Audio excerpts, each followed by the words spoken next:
friends! Welcome to Mary and Molly's show! I'm Mary. I'm Molly. Today's story is called Swami and the Crocodile. This story is very intense and it will keep you on your toes because it kept me and Mary on our toes. It's a story about Swami who disobeyed the rules of the mission and went into the water because his friends dared him to, where the crocodiles were. I'm not going to tell you what happened because you have to listen to find out, but will he come out alive or is he going to end up dying for his disobedience? Swami and the Crocodile.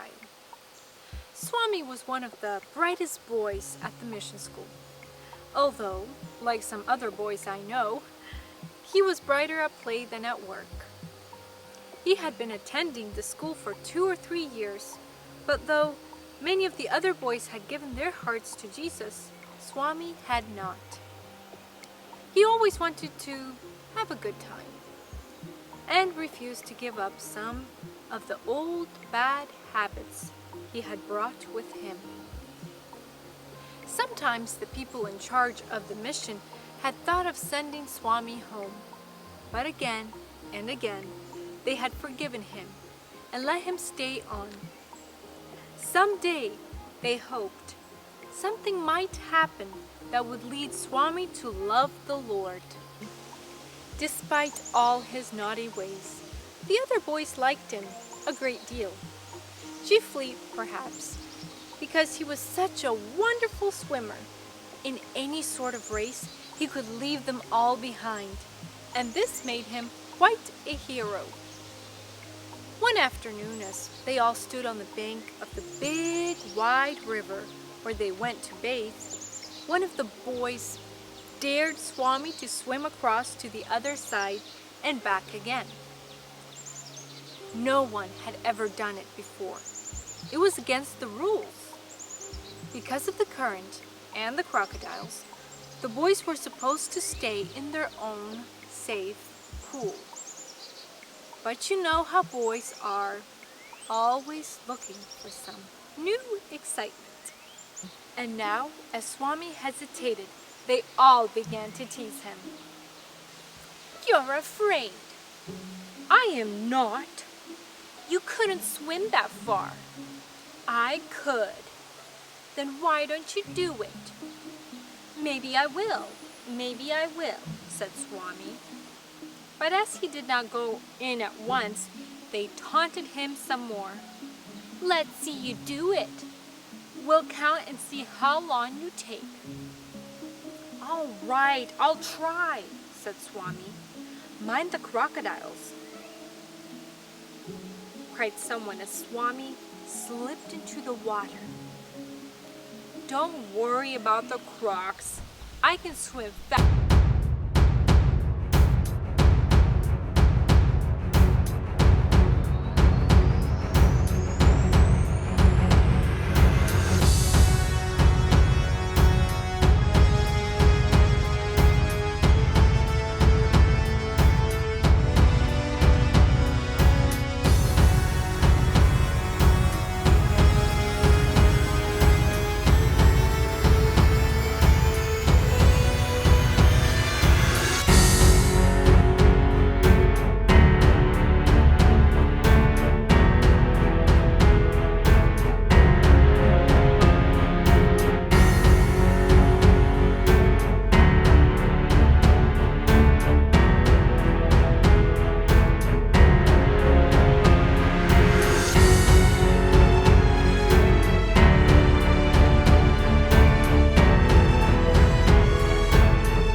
keep up a pace like that? Gradually, the distance narrowed. The crocodile got nearer and nearer and nearer. Suddenly, there was a splash, a snap, and poor Swami disappeared. With wild cries of fear and sorrow, the boys rushed back to the mission. When the mission director heard the story, he ordered search parties out at once. Crocodiles, he explained to the children, do not eat their prey as soon as they catch it. Often they bring it onto land until they are ready for their meal. So there was therefore, a one chance in 100 that Swami might still be alive. So the search party started out, combining every yard of both banks of the river, upstream and down. Meanwhile, Swami, dragged under the water, lost consciousness. Then, in a narrow inlet hidden by bushes, the crocodile covered him with mud and sticks and stones, fortunately leaving his head free and above the water. By and by, Swami awoke to find himself in a crocodile's lair. You can imagine how frightened he was. He was ready to scream with fear. But at that very moment, he remembered something he had been taught in the mission school. He thought about Jesus. Jesus, Jesus, save me, cried Swami, and I will be yours always. Even as he cried out, he heard the tramp of feet. Soon, he was looking up into the faces of a search party. Quickly, they tore away the sticks and rocks, put Swami on a stretcher, and carried him back to the mission hospital. Today, if you were to visit this mission in the heart of Africa, you would meet Swami. He walks on crutches because of what the crocodile did to his leg. But he doesn't seem to mind. There's a joy on his face that is wonderful to behold. He's one of the finest Christians you could wish to meet anywhere.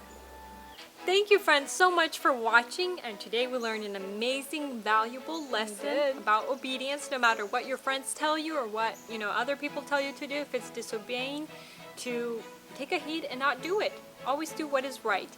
And don't forget, friends, to tune in next week for another amazing true story. And if you haven't subscribed, go ahead and do that now and click that bell so you can get immediate notification as soon as we post our videos. Like, share, and comment. Bye!